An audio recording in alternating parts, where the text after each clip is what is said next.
स्वामी समर्थ. तुम्हा सगळ्यांच्या आपल्या स्वामी सूत्र व्लॉग या चॅनलवर मनापासून स्वागत. स्वामी भक्त हो, आज पुन्हा एकदा तुमच्यासाठी नवीन स्वामी संदेश घेऊन आलेले आहे.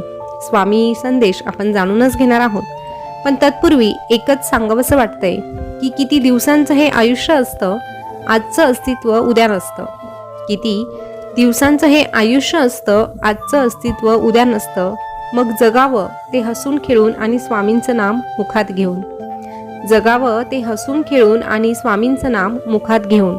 कारण उद्या काय होणार आहे हे कोणालाच ठाऊक नसतं. उद्या काय होणार आहे हे कोणालाच ठाऊक नसतं.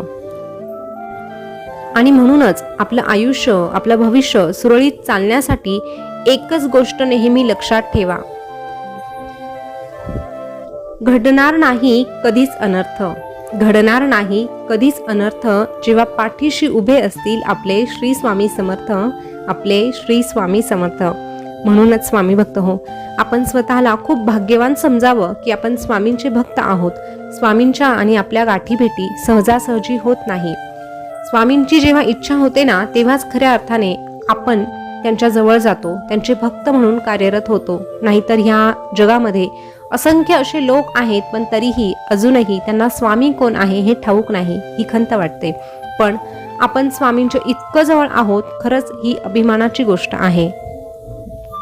कारण स्वामींचं घेतलेलं नाम कधीही वाया जात नाही. हा अनुभव तुम्हाला असेल तर कमेंटमध्ये श्री स्वामी समर्थ आवर्जून लिहा.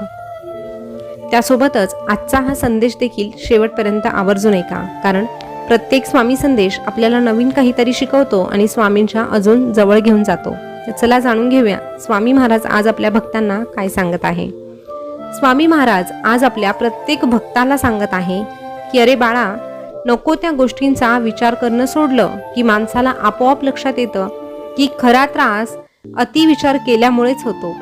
ज्या वेळेस परिस्थिती तुझ्या विरोधात असेल ना, तेव्हा अशा वेळेस तू फक्त शांत राहा. ही परिस्थितीही बदलेल असा विश्वास ठेव. फक्त तोपर्यंत मात्र धीर ठेव आणि संयम ठेव. तुझी ही वेळ नक्कीच बदलणार. अरे, तुझ्या आयुष्यात जे काही चालू असतं ना, ते योग्यच चालू असतं. फरक इतका असतो की तुझ्या मनासारखं घडलं नाही म्हणून ती गोष्ट तुला सहन होत नाही. पण एक गोष्ट तुला ठाऊक आहे का? अरे, देव तुला कधीही ते देत नाही जे तुला हवं आहे. देव तर तुला ते देतो जे तुझ्या हितासाठी आहे. आणि म्हणूनच तुझी ही माय माऊली तुला चांगल्या पद्धतीने ओळखते. तुझं भविष्य तुझ्यापेक्षा तुझी ही माय माऊली जाणते. म्हणून स्वामींच्या इच्छेत इच्छा मिळवून राहणारा भक्त नेहमी सुखी राहतो. या गोष्टीवर तूही विश्वास ठेवला तर सुखाची ओळख तुला देखील होणार आहे.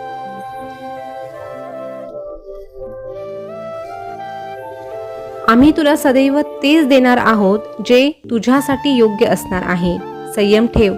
कधी कधी चांगलं घडण्यासाठी तुला वाईट परिस्थितीतून जावं लागतं. कारण गवत उगवायला वेळ लागत नाही, परंतु वटवृक्ष उगवायला अनेक वर्ष जातात. त्यानंतर मात्र गवत लवकर उगवते आणि तेवढ्याच लवकर ते सुकूनही जाते. पण वटवृक्ष हा उशिरा उगवतो आणि हजारो वर्ष टिकतो. आणि आम्ही तुझ्या आयुष्यात त्या वटवृक्षाप्रमाणे आहोत. तुला आमची ओळख व्हायला उशीर लागतो, पण एकदा की आम्ही तुझ्यात रुजलो की आम्ही तुझी साथ कधीच सोडत नाही. म्हणून शक्य होईल तितक्या लवकर आमच्याशी जुळण्याचा प्रयत्न कर. आमची शक्ती ओळखण्याचा प्रयत्न कर. अरे, तुला स्वतःलाही कळत नाही इतकं तुझ्या मनात काय चाललं आहे ते आम्हाला कळतं.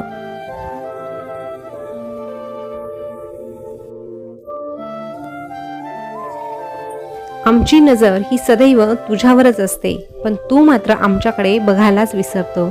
अरे, आमच्याशी जोडण्यासाठी तुला फार काही करावं लागत नाही. आमच्याशी जोडण्यासाठी तुला फक्त आमचं नामस्मरण करावं लागतं. तू जेव्हा आमचं नामस्मरण करतो तेव्हा तुला आम्ही दिसत नाही, पण आमची नजर मात्र तुझ्याकडेच असते. आम्ही तुझ्याकडे डोळे लावून बसतो, कारण आम्ही सदैव तुझ्या हृदयात राहतो. आमच्या समोर उभं राहून तू काय मागतो यापेक्षा आमच्याकडे पाठ फिरवताना तू कसा वागतो यावरही बऱ्याच गोष्टी अवलंबून असतात. माणूस हा बोलण्यातून नाही तर वागण्यातून कळतो. चांगले कर्म, चांगले विचार, चांगले आचार जर तुझ्या मनात असतील तर तू रोज मंदिरात नाही आलास तरीही चालेल, पण तुझ्या मनातल्या मंदिरात अंधार असेल तर तू जगाच्या कुठल्याही मंदिरात कितीही दिवे लावले तरीही त्याचा उपयोग होणार नाही. म्हणून एक गोष्ट लक्षात ठेव, आयुष्यात तू किती खरा आहेस आणि किती खोटा आहेस हे फक्त दोघांना माहीत असतं, आणि त्या दोघांपैकी एक म्हणजे तुझा स्वतःचा अंतरात्मा आणि दुसरा म्हणजे तुझा हा परमात्मा, तुझा हा स्वामी. त्यामुळे तुझ्या या दोन गोष्टी कधीच संपू देऊ नकोस. एक, तुझ्या मनातलं बालपण आणि तुझ्या अंतरात्म्यातील देवपण. कारण जोपर्यंत मनामध्ये बालपण जिवंत असतो तोपर्यंत गुन्हा हातून घडत नाही, आणि जोपर्यंत अंतरात्म्यात देवपण जिवंत असतं तोपर्यंत हे देवपण तुझ्या हातून गुन्हा घडू देणार नाही. जीवन जगत असताना स्वतःची कर्म चांगली ठेवून तू कार्य करत राहा. बाकी लोक तुझ्याशी कसं वागत आहे हे सोडून तू स्वतः लोकांशी कसा वागत आहे यावर विचार कर. कारण कर्माचा हिशोब हा शेवटी होणारच आहे. कर्माचा हिशोब कोणालाही चुकत नाही. ज्याच्या त्याच्या वाट्याला त्याच्या त्याच्या कर्माची फळं ही आपोआप मिळणारच आहे. म्हणून तुला काय हवं आहे हा विचार करून तू तुझी कर्म करत राहा. अरे, ज्याची कर्म चांगली असतात त्याच्यासोबत हा भगवंत कायमस्वरूपी वास करत असतो. आणि हे खडतर आयुष्य जगत असताना तुझ्या वाट्याला येईल तितकं शिकून घ्यायचं आणि जमेल तेवढं शहाणं व्हायचं.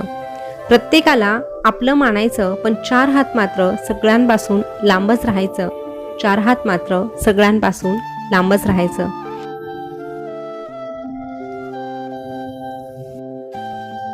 अरे, आम्ही असताना तू काळजी कसली करतोस?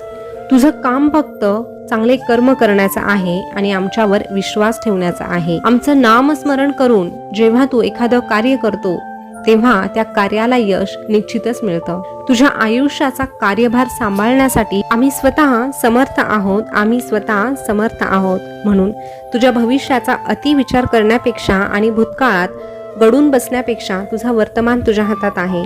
वर्तमानामध्ये आनंद घ्यायचा प्रयत्न कर. वर्तमानामध्ये आनंद वाटण्याचा प्रयत्न कर आणि होता होईल तितकं चांगले कर्म कर. सोबत आमचं नामस्मरण कर. म्हणजे तुझ्या आयुष्याची डोर आम्ही आमच्या हातात घेऊ आणि आमच्याच पद्धतीने चालवू. अरे, जेव्हा तुझं आयुष्य हा ब्रह्मांड नायक चालवणार आहे तेव्हा मात्र तुला कशाचीच चिंता उरत नाही. तू फक्त तुझी सगळी चिंता आमच्यावर सोपव आणि तू फक्त नामस्मरणाचं चिंतन कर. नक्कीच जेव्हा तू अशा प्रकारचं चिंतन करतो तेव्हा तुझी ही माय माऊली, तुझी ही स्वामी माऊली तुला एकच सांगते, भिवू नकोस, मी तुझ्या पाठीशी आहे. भिवू नकोस, मी सदैव तुझ्या पाठीशी आहे.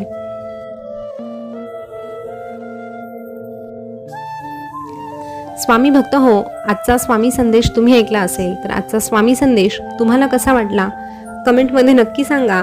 असेच नवनवीन स्वामी संदेश ऐकण्यासाठी आपल्या स्वामी सूत्र ब्लॉग या चॅनलला सबस्क्राईब करा. त्यासोबतच शेजारचं बेल बटन प्रेस करून ठेवा. पुन्हा भेटूया नवीन स्वामी संदेश घेऊन. तोपर्यंत स्वस्थ रहा, मस्त रहा आणि आपले स्वामी संदेश ऐकत रहा. धन्यवाद.